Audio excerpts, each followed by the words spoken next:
Yeah, to live your life to the max. again, but you guys must say it with us. Oh, okay. You ready? All right.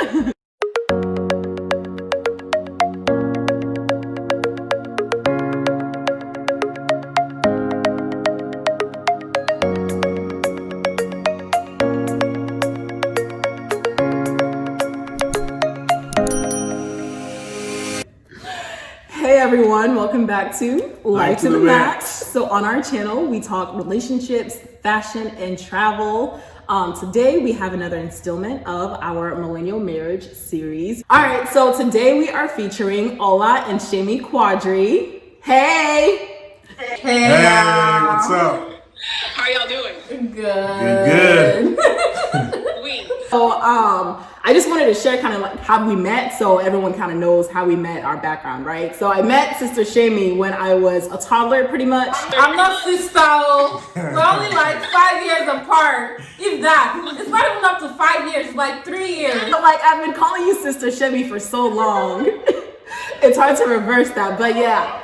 I met Shemi when, I was much younger. We grew up in the church together, and then just, neighborhood folks, Nigerians always move around in communities, and, you always see the same people, right? And then when I went to Purdue was when I started seeing Ola more and more, and I was just like, who's this guy? He's at church, he's around Shemi all the time. There must be something going on. Making moves. Bag. I was also part of their wedding in London. Great to witness such a beautiful union, and I really respect you both and look up to you guys very much. So do I. But yeah. And I think you guys have actually been shaking the table, in regards to finances and meeting your financial goals, and also like paying off your 165K debt in 2 years. Goals. That is goals. Real life power couple. That's goals. Oh man, y'all are really shouting us out right now. Appreciate that. Well, that's awesome though. Like we really respect that and really want to talk about that. And yeah, that's something we desire. Yeah. And then which is really why we wanted to especially invite you both to our channel to kind of share some things that you've learned through your marriage, as well as, tackling your finances together, and share that with us so that we can learn and our family on YouTube can learn as well. So thank you again for joining us today. And then with that being said, how long have you guys been married? So we've been married for actually 4 years, and it's been an exciting journey. Yeah. And what do you both do for a living? So I'm an engineer. I'm a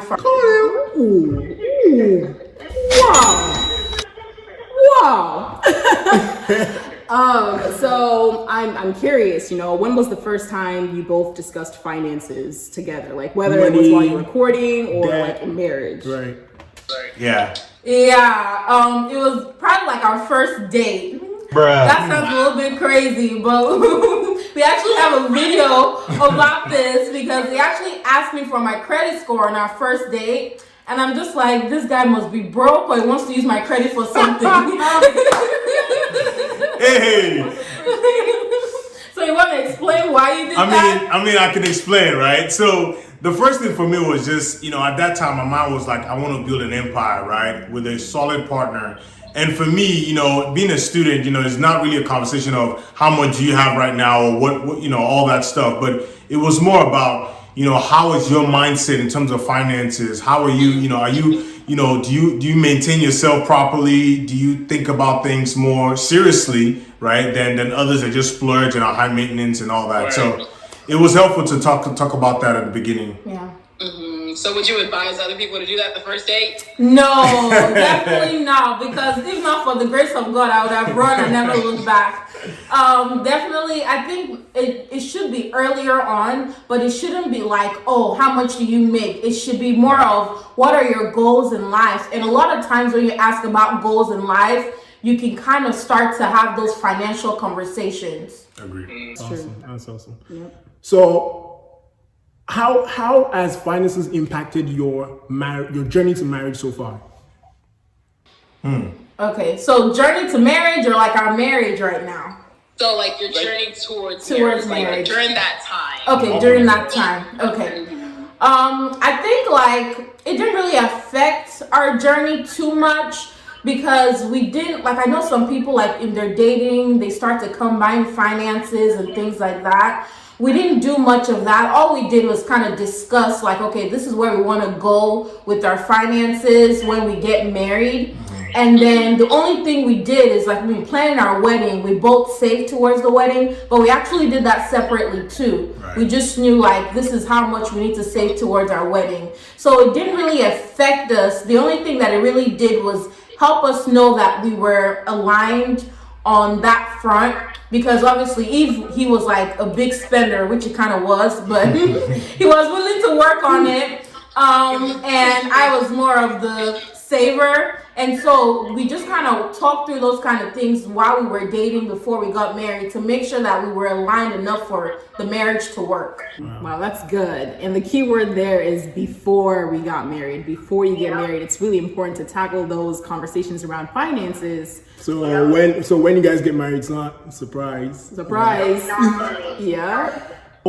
How important is financial freedom to your marriage and to your kingdom purpose or your kingdom goals? Because, you know, we look around us as millennials and we see, you know, people talking about financial freedom. You know, everyone wants to get out of debt, but it means different things for different people. What does that mean for you guys in your marriage? Right, that's a great question. And honestly, you know, we are really on that fire journey, seriously right now. And of course, you hear people saying that, man, I want to live my life right now. But for us, you know, it's very important that we look at our financial journey very seriously. So for us, we're trying to be financially independent, right? Free from the fact that we have to work 9 to 5 forever, right? We want to be able to be free to do whatever we want. And also, you know, I guess I'll talk about, you know, our kingdom race and how that financial goal is helping us there. We want to be able to give. That's a big portion of who we are and who we want to be, actually, is to be a giver. And for us to be able to give, we need to, you know, have enough, right? Or make more. And so that's a big piece of our fire journey, is to be able to give. And I guess along those same lines, you know that money is one of the biggest reasons for divorce. And so it's so important. Our financial freedom is so important for our marriage, because it's not about really how much money you make. It's how you manage your finances. You know, rich people can have money problems because there's overspending still, you know, so it's not really about how much you make. It's how you get to that financial freedom, because when you're truly financially free, that topic of money shouldn't be an issue at all in your marriage. So that's already helping your marriage. And then with our kingdom goals too, not only with our giving, you know, I don't want to be in a situation where it's like, oh, I have to work this Saturday or Sunday. I can't come to church. I can't work for God. And so when you get to a place where you're truly financially free, like it's not even a question. You can really, really focus on the work of God. Wow, that is so good. I think you mentioned two things that are important. I think Ola mentioned something as well. He said we want to get to the point where we don't have to work 9 to 5. So it means you can still choose to work 9 to 5, but you don't have to, right? And in a way that means financial freedom for you guys. And you also mentioned that, I think it was Shemi that mentioned that, you know, if it takes away your time from God, and I think that's where you define your why. Why do you want to be financially free, right? If your why is just to spend more or just to own more, then, you know, it's going to get to a point where you can't really sustain that, or you're having the wrong motive and you're pushing towards the wrong things, right? And I think it's important. I mean, as the word says, all is vanity, right? So you can't take all your money and everything that you earn here to heaven. You can't take it anywhere. Hands here. That's awesome. That's really good. So if you guys don't know already, Ola and Shemi do have their own YouTube channel, the RLF Power Couple, and in one of their most powerful videos, honestly, they shared how they paid off $160K in debt in just 2 years. So we wanted to ask you, like, how did you do that? What sacrifices did you have to make along the way for that to happen? $165K? That's a big deal. That's big. Every time we hear it, it sounds crazy, but we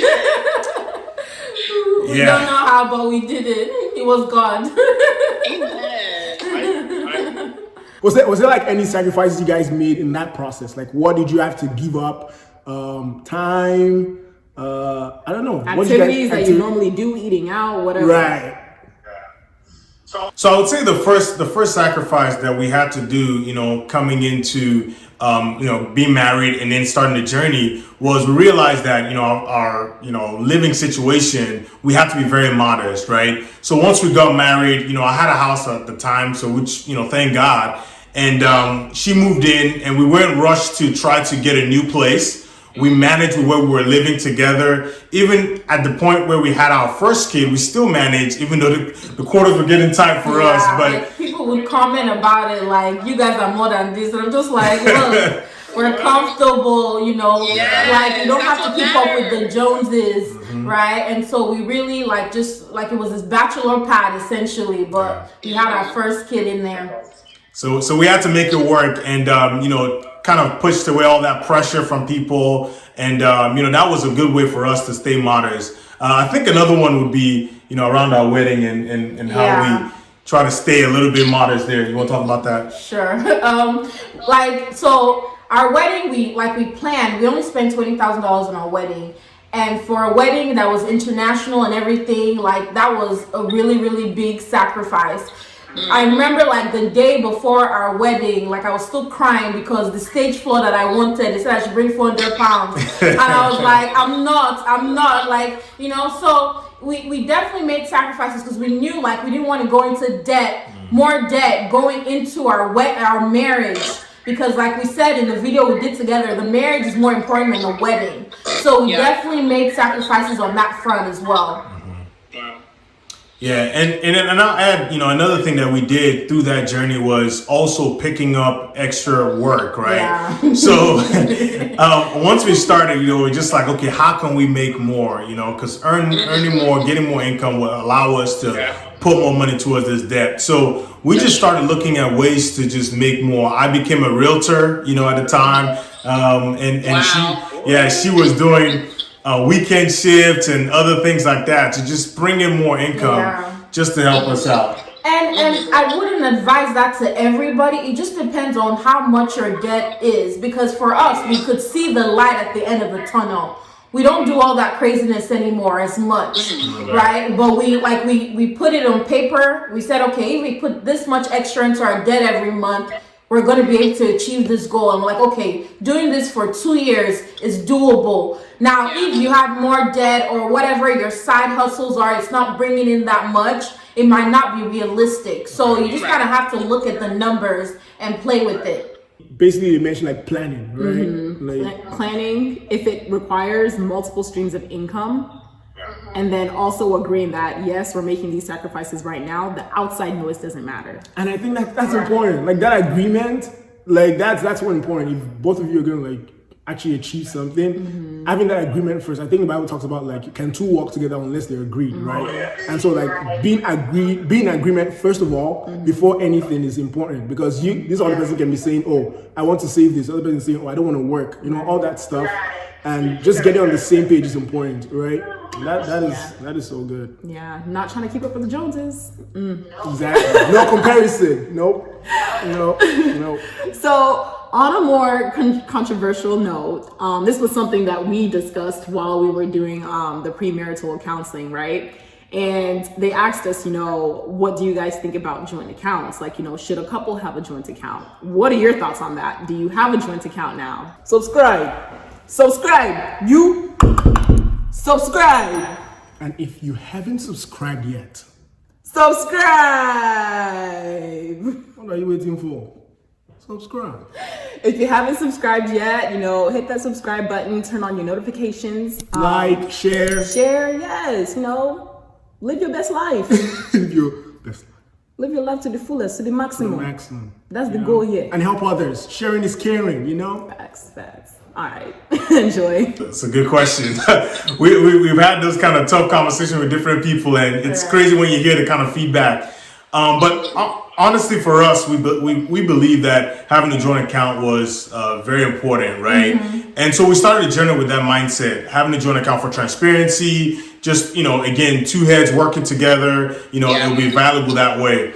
But as we started the journey, we did realize that there are certain things that occurs when you have a joint account and it doesn't allow you guys to be happy. So we actually have a hybrid right now. Yeah. Okay. Yeah. We made a video about it actually. If you guys want to link it, where we actually talk about, you know, how it started, only a joint account, everything going in the same pot, and then we changed to a different hybrid, and then we changed to a different hybrid. So basically, what we do now is we do still have the joint account. The money comes in it. And then we have separate amounts of money that goes out of that joint account to individual accounts so we can do what we want. Because the thing about it is that when you get married, depending on where you were in life, you already had your own life. You didn't have to ask anybody to spend $1. I'm saying naira, I don't know why, or $1, right? So when you lose that completely as an adult, it can really affect you. So you have to have some kind of avenue where you can go and do something without having to talk to somebody else. It's not a lot, which we share in that video, but it's enough where we still feel like you know, us working is not a waste. You know, like I'm working for somebody else to just, you know, make a decision in everything on the money I spend. Now, joint accounts don't work for everybody. So we're not saying that you should have a joint account. We know people that they make so much money that they don't need to, because I mean, the benefit is that we have to pull our money together to be able to achieve our goals. Some people are so rich like that it might not be necessary as long as they're contributing and they still have transparency on what the money is going to. But the biggest thing a joint account achieves is transparency as well as getting to your goals faster. Absolutely. Transparency, building that trust with each other, and pretty much accountability as well, I would say, because you both, you both see what's going in. You can hold each other like truly accountable for meeting your financial goals, whether it's like with bills, you know, purchasing, making a big purchase, whatever it is. So that's really, really, really important. Yeah, I think accountability and transparency and trust, those are important, like to avoid arguments about money. Like, I feel like that's one of the things that leads to divorces, you know, arguments. I think there was a statistic I read that says the couples who argue at least once a week about finances are 30% more likely to be divorced. Wow, that's strong right there. But have you guys heard the stories of people like, you know, they have a joint account and somebody goes and spends all the money in the account? And I think that's where a lot of people have concerns, you know, but I feel like if two people, like we talked about, agree and have a plan, it shouldn't be an issue. Yeah. So yes, we will link the video on the hybrid accounts and just how to manage that area within a marriage and then just a relationship as well. So thank you for sharing. And I think you two dropped some great gems for ourselves and like some things that we can take and, you know, apply to our finances as well. Some books that you recommended. Check Ola and Shami out, RLF Power Couple. They're killing it. They're killing it. Their goals, period. Killing it. That's awesome. Y'all goals Appreciate it, man. Absolutely. I mean, we enjoy seeing you guys' growth as well, and it's amazing. And we can continue to, you know, pray for you guys as well, and continue to. Thank you. We love that. We appreciate it. Yes. Awesome. Yay!